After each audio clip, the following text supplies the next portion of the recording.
আজ কোজাগরি লক্ষ্মী পুজো। এবছর উত্তম কুমারের বাড়ির লক্ষ্মী পুজো পা দিল ৭৫ বছরে। উত্তম কুমারের আমল থেকে এই চট্টোপাধ্যায় বাড়িতে শুরু হয় লক্ষ্মী পুজো। উত্তম কুমারের পর এই দায়িত্ব সামলেছেন তার ভাই তরুণ কুমার, আর এখন তার পরবর্তী প্রজন্ম উত্তম কুমারের নাতি গৌরব চট্টোপাধ্যায় ও তার স্ত্রী দেবলীনা কুমার মিলে সামলাচ্ছেন এই দায়িত্ব। বরাবরের মতো উত্তম কুমারের স্ত্রী গৌরী দেবীর মুখের আদলেই এখনো প্রতিমার মুখ করা হয়। এবছরও তার ব্যতিক্রম নয়।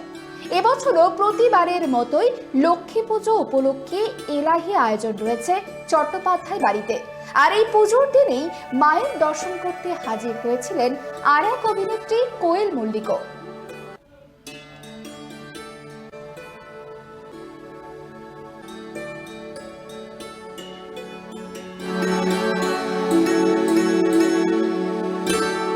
কিছু না কিছু ছোট ছোট তো নিশ্চয়ই বদল হয়। যেমন এই বছরে আমাদের জেনারেলি যেটা খাবারটা হয়ে আসে এবারে একটু চেঞ্জ করেছি।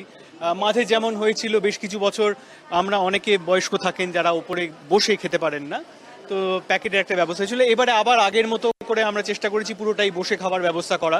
এবং আমাদের বাড়িতে আমরা ছোটবেলা থেকে দেখেছি বিয়েন বসে আমাদের বাড়িতে বোঁদে এবং মিষ্টি পান্তুয়া এগুলো তৈরি হতো।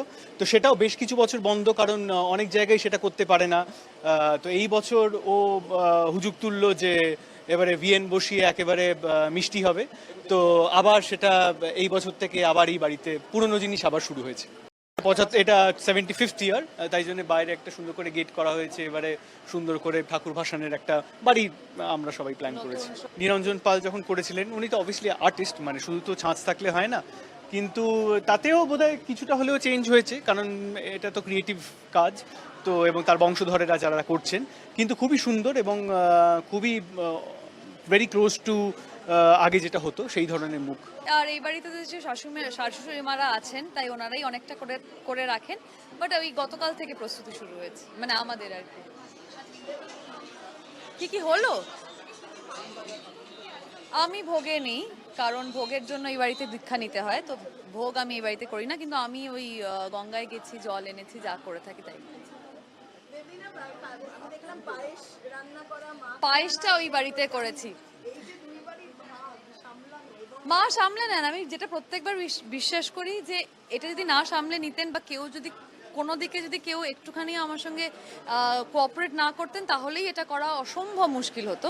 কিন্তু এটা আমার মনে হয় মা করিয়ে নেন, যে সবাই আমার সঙ্গে এই দুদিন প্রচণ্ডভাবে কোঅপারেট করেন, তাই অসুবিধা কোনোদিন হয়নি। হ্যাঁ, সকালবেলাটা একদমই থাকে যে খুবই কাজের মধ্যে থাকে, সেই জন্য একদমই সাজের সময় হয় না। আর বিকেলবেলাটা একটু সেজে গুজে আসার, কারণ মানুষজন আসবেন, তোমরা সবাই আসবে।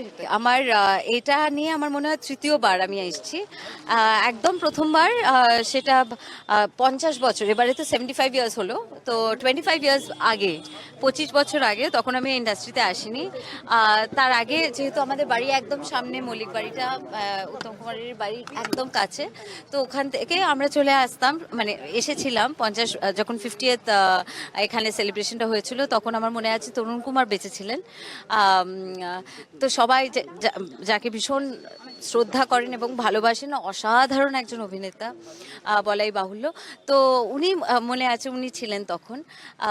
আজকে আবার আসলাম, আগের বছরও এসেছিলাম, ভীষণ ভালো লাগছে। এখানে ঢোকার সঙ্গে সঙ্গে কিরকম একটা একটা ফিলিং কাজ করে। এখান থেকে উত্তম কুমারও হাঁটতেন, এখান থেকে আমি হাঁটছি, সেই একটা ব্যাপার। বলছে এখানে কেমন মা লক্ষ্মীর মুখে একটা অদ্ভুত স্নিগ্ধতা, একটা অদ্ভুত কিছু ব্যাপার আছে না।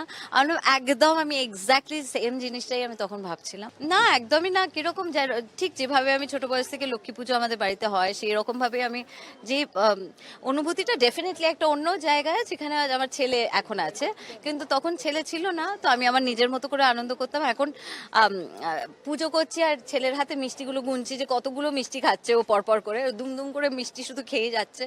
আর আমাদের যেহেতু মল্লিক বাড়িতে আমাদের দুর্গাপুজো এত বেশি, কাঁসর ঘন্টা, ঢাক, তারপরে সব জিনিসটাই এত বেশি বাজে, কিন্তু তারপরে যখন লক্ষ্মী পুজো হয় সবটাই ভীষণ শান্ত, শুধুমাত্র শাঁখ।